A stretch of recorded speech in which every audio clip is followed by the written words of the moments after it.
आपको दे रहे हैं। पीसीसी चीफ कमलनाथ ने बैठक बुलाई है। जी हां, कमलनाथ ने बैठक बुलाई है और विधानसभा सत्र स्थगित होने के बावजूद ये बैठक होगी। विधायकों का मन टटोलने का काम करेगी पार्टी। तो पीसीसी चीफ कमलनाथ ने बैठक बुलाई है। विधानसभा सत्र हो चुका है, मानसून सत्र, जिसके बाद भी पीसीसी चीफ कमलनाथ ने बैठक बुलाई है और इस बैठक में विधायकों का मन टटोलने की कोशिश करेंगे कमलनाथ। विधानसभा सत्र जो कि मानसून सत्र था वो स्थगित हो चुका है विधानसभा का। तो भोपाल से बड़ी खबर आपको दे रहे हैं। पीसीसी चीफ कमलनाथ ने बैठक बुलाई है। विधानसभा सत्र स्थगित हो चुका है, मानसून सत्र, उसके बावजूद ये बैठक होगी कांग्रेस की और विधायकों का मन टटोलने का काम इस बैठक में किया जाएगा। लगातार जो कांग्रेस के विधायक हैं वो टूटकर बीजेपी में शामिल हो रहे हैं। लगातार कांग्रेस के लिए एक चिंता का विषय है और अब विधायकों का मन टटोलने की कोशिश इस बैठक के माध्यम से। और हमारे साथ स्टेट हेड राजेश सक्सेना जी जुड़ रहे हैं। राजेश जी, जिस प्रकार से लगातार बैठकों का दौर स्थगित हो रहा है क्योंकि कोरोना संक्रमण काल चल रहा है, मानसून सत्र भी स्थगित हो चुका है, बावजूद इसके कांग्रेस की बैठक पीसीसी चीफ कमलनाथ के द्वारा, क्या कहेंगे?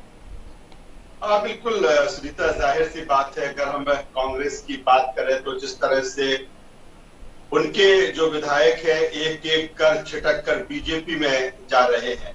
टोटल 26 जो विधानसभा की सीटें हैं वो रिक्त हो चुकी है। 2 को अगर छोड़ दिया जाए जिन विधायकों का निधन हुआ, उसके बाद 24 संख्या है। जो 24 विधायक कांग्रेस के टूटकर बीजेपी में पहुंचे हुए हैं।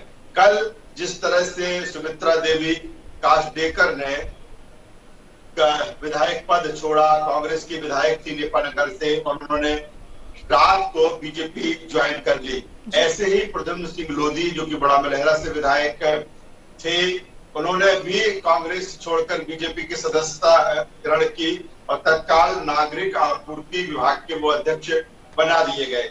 तो यही सिलसिला लगातार जारी है। जिस तरह से कल बैठक हुई सत्र को लेकर 20 तारीख से 20 जुलाई से 24 जुलाई तक मध्य प्रदेश विधानसभा मानसून सत्र चलना था, इसको बजट सत्र भी कह सकते थे, लेकिन बैठक में निर्णय लिया गया कि कोरोना के बढ़ते संक्रमण के बीच सत्र बुलाना लाजमी नहीं। यही कारण है कि सत्र ना बुलाया जाए और इसमें सत्ता पक्ष और विपक्ष की सहमति बनी और फिर सत्र को स्थगित कर दिया गया।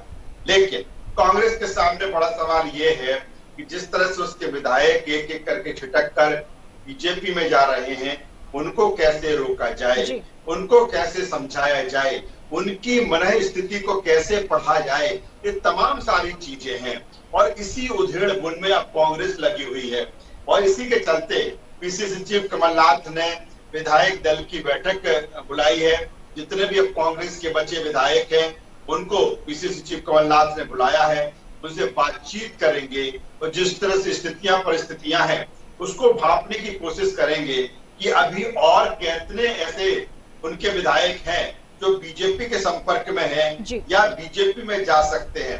इसका कारण एक और है कि जिस तरह से बीजेपी कह रही है कि अभी और विधायक जो कांग्रेस के हैं वो उनके संपर्क में हैं। ऐसे में पीसीसी चीफ कमलनाथ के सामने ये चिंता का एक बड़ा विषय है और यही कारण है कि उन्होंने विधायक दल की बैठक बुलाई है। समझेंगे, जानेंगे, परखेंगे, समझने की कोशिश करेंगे। अब कितना समझ पाते हैं ये अलग बात है, क्योंकि ये बात इसलिए कही जा रही है कि जिस तरह से जो कांग्रेस के विधायक है वो बीजेपी ज्वाइन कर रहे हैं और बीजेपी में भी इस तरह से लग रहा है जैसे खुला ऑफर हो कि आप आइए बीजेपी ज्वाइन करिए, तत्काल आपको किसी निगम मंडल या प्राधिकरण का अध्यक्ष बना दिया जाएगा। तुमने लोधी को हमने देखा, उनको अध्यक्ष बना दिया गया नागरिक आपूर्ति विभाग का।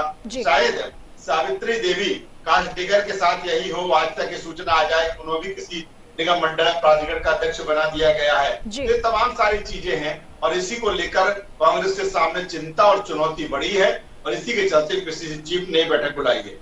बिल्कुल, कहीं ना कहीं चिंता जरूर बढ़ी है राजेश जी, क्योंकि जिस प्रकार से बीजेपी में कांग्रेस के तमाम विधायकों को, तमाम कार्यकर्ताओं को जो तवज्जो दिया जा रहा है लगातार, उसको देखते हुए अब चिंता जो है वो एक लाजमी है, क्योंकि लगातार अगर विधायक टूट कर जाएंगे तो कहीं ना कहीं कांग्रेस शक्ति विहीन होगी। और जिस प्रकार से लगातार ये बयान भी आ रहे हैं कि डूबता हुआ जहाज होती जा रही है कांग्रेस, इसको लेकर भी अब कहीं ना कहीं मंथन करने की जरूरत बहुत ज्यादा है, क्योंकि और राज्यों में भी इसी प्रकार की स्थितियां बनती नजर आ रही है कांग्रेस के सामने। तो कहीं ना कहीं अब बीजेपी के सामने अगर आपको डटकर खड़े होना है तो अपने कार्यकर्ताओं, अपने विधायकों को एकजुट रखना होगा। उनकी मानसिक स्थिति क्या है, क्या वाकई वो टूटकर वहां जाना चाहते हैं, या एक बार फिर इसी तरीके की स्थितियां बनती नजर आएंगी कि धीरे धीरे सब बीजेपी की सदस्यता ग्रहण कर लें। तो कई ऐसे डर हैं जो इस वक्त कांग्रेस के सामने नजर आ रहे हैं, लेकिन कोरोना का साया है और इस बीच जब मानसून सत्र को स्थगित कर दिया गया तो बैठकों का दौर चलना कहीं ना कहीं ये साबित करता है कि अब उपचुनावों को लेकर भी एक डर कांग्रेस के सामने खड़ा हुआ है।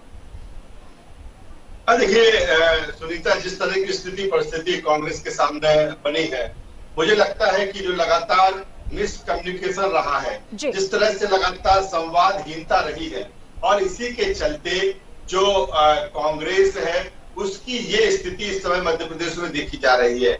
अच्छी भली सरकार 15 सालों के बाद, बीजेपी 15 साल सत्ता में काबिज रही और फिर कड़ी मशक्कत के बाद, कड़ी मेहनत के बाद कांग्रेस सत्ता में वापसी करती है। लेकिन बड़ा सवाल यहाँ पर यही है कि 15 महीनों में ही कांग्रेस की सरकार गिर जाती है। तमाम तरह के आरोप कांग्रेस के भीतर ही कांग्रेस के नेताओं द्वारा लगाए जाते हैं। ज्योतिरादित्य सिंधिया जैसे नेता बीजेपी ज्वाइन कर लेते हैं। अब क्या उनका कारण रहा है अलग चीज है, लेकिन कहीं ना कहीं मिसकम्युनिकेशन जरूर रहा है, संवादहीनता जरूर रही है, और यही है कि कांग्रेस इस समय अब फिर एक बार उसी स्थिति में जाती दिख रही है जब बात होती थी 2018 चुनाव तक के पहले कि कांग्रेस ने अपनी जमीन मध्य प्रदेश से खो दी है। क्या एक बार फिर वही स्थिति बन रही है, ये समझने की जरूरत कांग्रेस को लेकर है। और पीसीसी चीफ कमलनाथ शायद अब इस सबको समझने की कोशिश भी कर रहे हैं, और यही कारण है कि उन्होंने विधायक दल की बैठक बुलाई है। लेकिन जिस तरह का खेल अब मध्य प्रदेश में चल रहा है, जिस तरह की सियासत मध्य प्रदेश में चल रही है, उससे मुझे लगता है कि वो कांग्रेस के विधायक, उसका एक कारण और भी है, क्योंकि कांग्रेस के नेताओं ने, कार्यकर्ताओं ने एक लंबी लड़ाई लड़ी है। 15 सालों तक सत्ता से बाहर रहे, फिर जैसे तैसे जीत कर आए, और जिस तरह से अब वो आरोप लगा रहे हैं कि उन्हें उपेक्षित किया गया, उनकी उपेक्षा की गई, उनकी सुनी नहीं गई, उनके क्षेत्र का काम नहीं हुआ। हो सकता है ये लाभ के लिए ऐसा कह रहे हैं या वाकई ऐसा रहा है, ये तो पार्टी जब करेगी तो मंथन में सामने आएगा। लेकिन कुल मिलाकर यही है कि कांग्रेस को यहाँ समझने की जरूरत है, और पीसीसी चीफ कमलनाथ इसी को समझ भी रहे हैं। दूसरी तरफ एक छोटा सा जो आपका सवाल था उसका भी मैं जवाब दे देता हूँ कि जिस तरह से कोरोना संक्रमण चल रहा है, सत्र स्थगित किया गया, फिर ऐसे में विधायक दल की बैठक बुलाना कितना लाजमी है। लेकिन उपचुनाव की बेला है, चाहे कांग्रेस हो चाहे बीजेपी हो, भले संक्रमण बढ़ रहा है, लेकिन संक्रमण से ज्यादा चिंता उपचुनाव की है। यही कारण है कि बीजेपी के वो पूर्व विधायक जिनको आगे उपचुनाव में जाना है, उन्होंने अपनी बिसात बिछाना शुरू कर दिया है, अपने अपने क्षेत्रों में जा रहे हैं, संपर्क कर रहे हैं। कमोवेश यही स्थिति कांग्रेस के भीतर है, और यही कारण है कि विधायक दल की बैठक बुलाना लाजमी भी है, जरूरी भी है, आवश्यक ही है, और इसीलिए पीसीसी चीफ ने बुलाया है। और कुल मिलाकर एक जान फूकने की कोशिश यहाँ से करेंगे, और बातचीत में समझने की कोशिश करेंगे कि कौन से ऐसे विधायक हैं जिनका रुख अभी बीजेपी की तरफ लग रहा है, और इसीलिए काफी अहम बैठक इसको माना जा रहा है। चलिए, बहुत शुक्रिया राजेश जी हमारे साथ जुड़ने के लिए। तो विधानसभा का मानसून सत्र स्थगित हो चुका है, लेकिन अब कांग्रेस विधायक दल की बैठक पीसीसी चीफ लेने वाले हैं। कांग्रेस के तमाम जो कार्यकर्ता हैं, जो विधायक हैं, कहीं ना कहीं उनका मन टटोलने की कोशिश, साथ ही उपचुनाव को लेकर एक स्ट्रेटेजी बनाने का भी प्रयास इसमें किया जाएगा।